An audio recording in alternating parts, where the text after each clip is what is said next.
So I got a fuel pump assembly here, and this came from Rock Auto.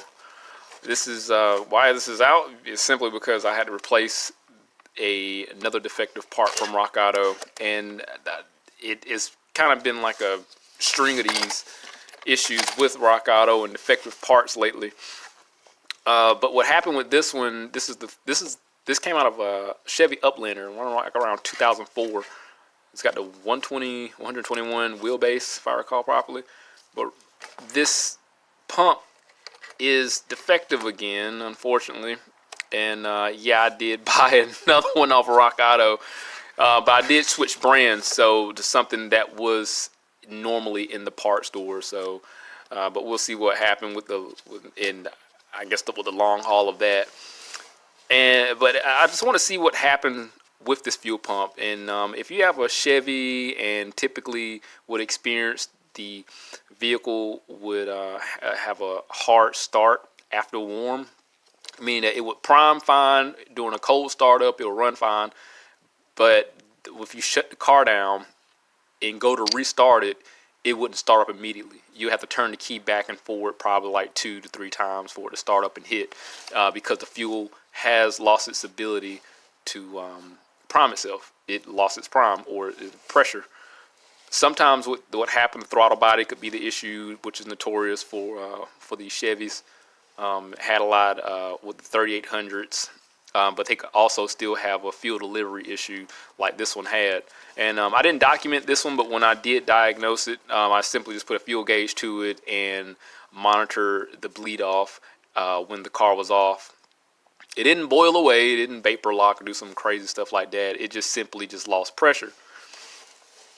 And so you would have to turn the key off and on twice in this situation. So her concern, the complaint was when she shut the car down and go to restart it, it would not start up immediately. It works perfectly fine now after I got a new fuel pump in there.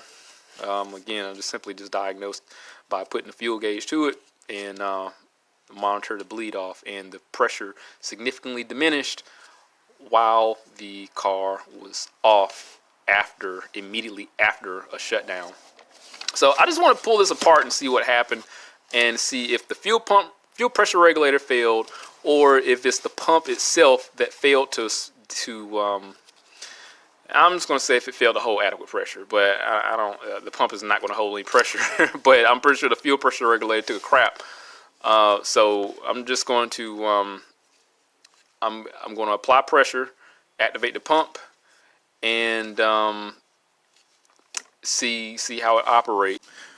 But simply put, with this fuel pump assembly, the pump has a strainer at the base, and it has a fuel filter integrated in here. So when you buy your fuel pump assembly, it's going to have the fuel filters integrated. So that's why the fuel filter on your vehicle is non-serviceable. So we have the fuel pump housing. Here's our float level sensor here. It's a varying potentiometer here that just changes the voltage potential, and that's how you get your that's how the car determines where the fuel status is. So sometimes your fuel, if your gauge is off, this could be the issue here. And if you can take a closer look at it, it's just, let's see here. This is how it looks. A bunch of little small ridges there. So as it progresses, the voltage will change based on the varying resistance, and that's how it determines where the fuel level is, and because it changes the voltage output. We have let's see here. So here's our fuel pump. The fuel exit through here after it goes through the strainer into the inlet of this fuel filter. You can see the fuel filter integrated in here. There it go. Back out. Here's our fuel pressure regulator, and it goes from here to the dust cover, or the cap cover, however you want to call it, and back out to the fuel rail. So this is what sits out, these male nipples here, and that's what's going to go to your fuel rail. This is called the dead stop system here because it doesn't have a return line that goes back into the fuel pump here. So we do have evap lines. One of these is inoperative. This doesn't serve any purpose. From what I understand, I don't remember. I don't recall ever having to hook that up. But these other lines besides this outlet, the main source for the fuel, is going to be evap. So it'll vary on your vehicle. So you have another one here for the evap, and then you have another input output here for the evap. And then here, when you fill your gas up, to ensure the system isn't completely sealed off, because sometimes when you fill your gas up, it'll stop the fuel pump. Like it'll just click, like there's nothing. It's not accepting fuel as fast as the fuel pump will administer it. So this is like an anti-roll valve here. So if your car rolls and it tips over, it's not going to dump any gas out or anything into the evap system, or it's like a baffle. Essentially, it's a check valve. And let's pull that off right here. Just take these two ears. I might be able to.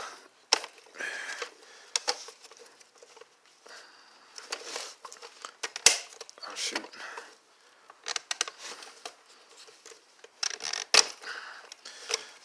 That joker. This is it right here, and when I flip it upside down, this valve just goes back and forth. So that's what it does. It's just ensure that I guess if it fills up to a certain point, it will close off, so it wouldn't damage the evap system, and also it'll allow it to breathe while you're filling it up. So that's that. We could take this level off, simply pull that out. Here you have your adjustable rod. This simply just separates if you want to take it out. Nothing spectacular. Let's see if I can get this damn thing back in there. Looking through a camera at reality, it's a lot more difficult than what I would think. All right. So then we have our lines here. This is our hot and ground to our fuel pump, and it goes into this junction here, with this little bracket. Not a junction, but it's a little female connector where I can just plug that in. I just disconnected that. Same with the other one for the leveler. So you just have 4 wires on this one. Nothing special about this. Oh yeah, at the top here, this is going to be your pressure transducer. It's what measures the evap pressure, the fuel tank pressure. So it goes into a negative pressure. It'll measure that. Let's see if I can get this out of here. That's one other issue I had with the other pump. I had to wind up replacing this pressure sensor. If I can get it off of there, it should just come right on out.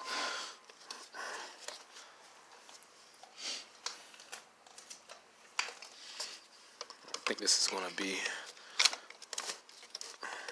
stiff enough. Am I missing something? I should use a more sturdier prying device. So this is it. It's a 3-wire sensor. You got a ground signal and a voltage, just like any other like map sensor or any other varying potentiometer that probably utilize vacuum or some type of transisting circuit, whatever.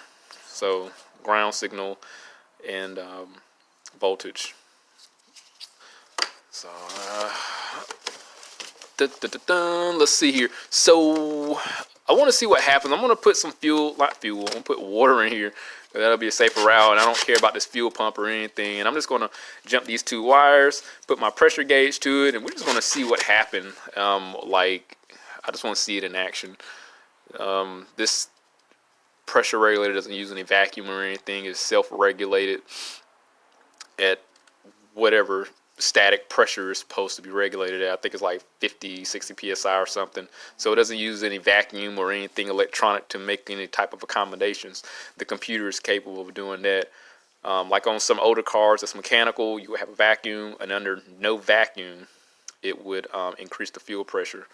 So it would help with increasing the demand for the fuel system. I guess because the computer wasn't capable of compensating is my assumption. But those are older vehicles that required a vacuum source. So under a harsher load, it'll increase the fuel pressure because naturally aspirated is atmospheric pressure, and under no vacuum, it's not relieving that pressure. This should just be consistent. All right, let's get some jumper wires. Let's fill this up with water, and then what I'm gonna do, I'm gonna put a pressure to gauge here on the outlet, and I guess we could just sit there and monitor that. The fluid should just roll back inside of the housing and just get recirculated. Here's a check valve here that fills up the sump or the reservoir, whatever you want to call it, and it goes in one way and should not bleed back off. So let's see what happens. All right, got everything put back together with the hose clamp, so we're not gonna worry about having to make a mess or anything. All right, so I'm gonna start the fuel pump, let it run for a while, and then we'll come back and check the pressure and see if it falls off or anything.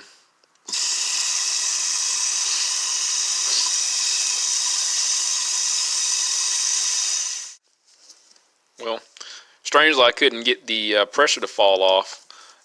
It's still holding at around, it's just been off for about 30 seconds now, and it's holding around 58 psi, somewhere around about that. Now, I will say, in all fairness, water does have a different molecular structure than fuel, and it's definitely going to be a lot more erosive than water. So I'm not going to break my neck over seeing exactly what happened if the fuel pump literally probably has a defective fuel pressure regulator, because even then there's different environmental conditions sitting out and using water versus gasoline, and even then, taking it out probably jolted something, because I did have to take the hammer and knock off the ring that retains the cover here.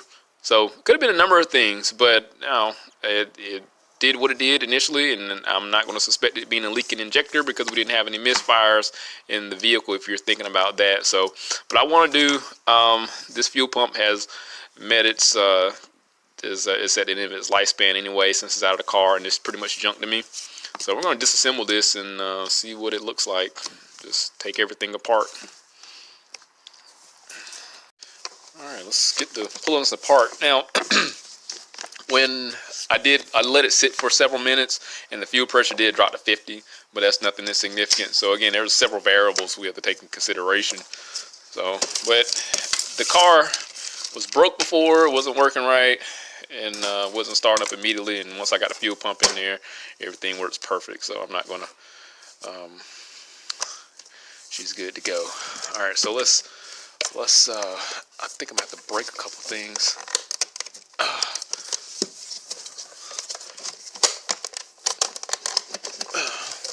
Should have just come right on out of there. There we go. Try to do it without breaking anything. Let's see here.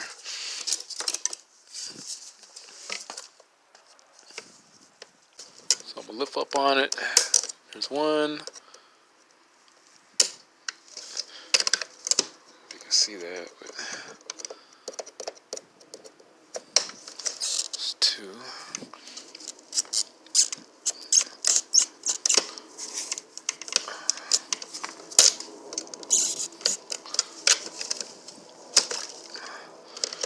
So there's the outlet for the fuel line there.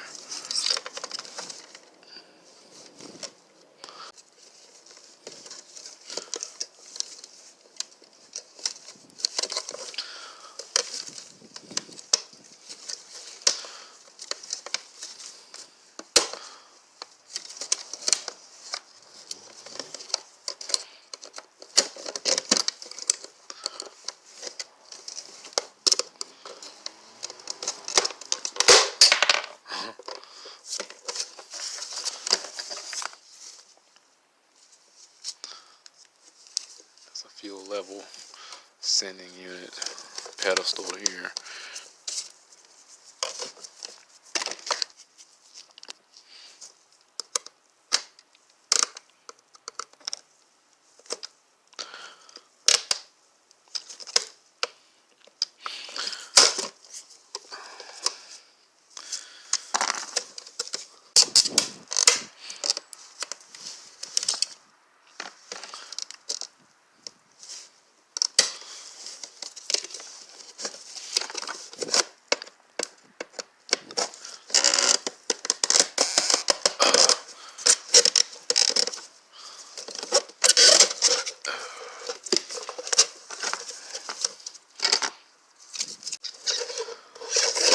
Well, I can tell you it's not gonna look pretty in here.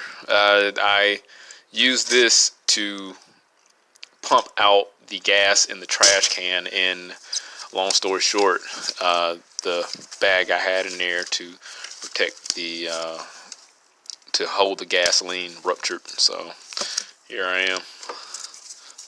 But it was a smart idea because it filtered. I used the fuel filter in there to filter out whatever particulates that could have gotten to the fuel and filled the gas tank up. So it was a good idea. But here's we got a fuel pump. But here we got the fuel pump. There's our fuel filter here. There's our bleed back valve here. That's where the water was shooting back out, and you was hearing all that sloshing and going around. So here's the fuel pressure regulator. So we can, if we wanted to, we could have changed this fuel pump. Let me pull this out.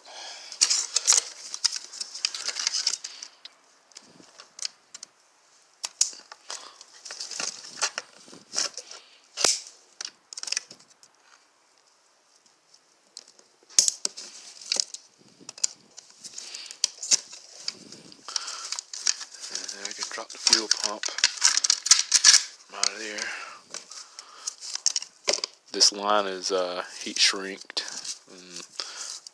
You will have to cut this here, and probably if you want to put a heater hose, not a heater hose, but a fuel line down through here. Should be a male end, like a 5/16 hose or something, if you had to replace it and want to keep the fuel pump assembly. Let's see here. Let's see if we can remove the fuel filter. I'll probably take the, okay. Alright, so I just pushed straight up and it came out.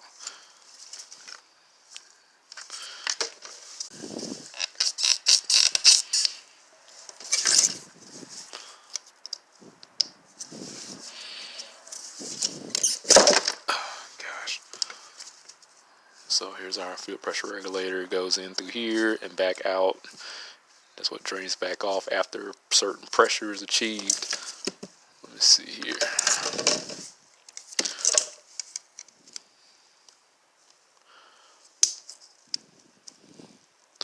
Damn, that's a long ear there.